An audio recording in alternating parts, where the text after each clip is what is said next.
Kare Kepiting Indonesian coconut curry crab.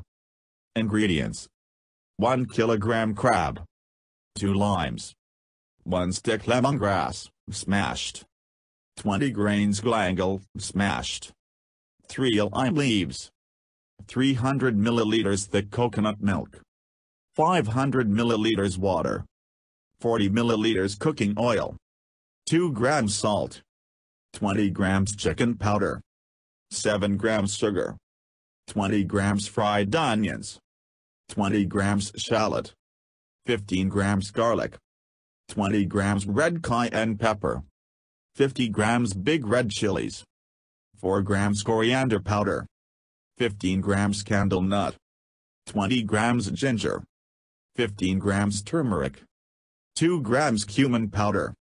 Directions: clean the crab and marinate with lime juice. Set aside. In a blender, add shallots, garlic, cayenne pepper, red large chilies, coriander powder, candlenut, ginger and cumin powder. Blend well. In a frying pan over medium heat, sauté the blended spice with some oil until cooked and fragrant with oil separated. Remove excess oil. After the spices are cooked, add bay leaves, lime leaves, lemongrass and galangal. Stir well. Add in the crab and stir well. Add water and coconut milk. Stir well and bring it to a boil. Add salt, sugar and chicken powder. Stir well. Let the sauce reduce and remove from heat. Garnish with fried onions and serve.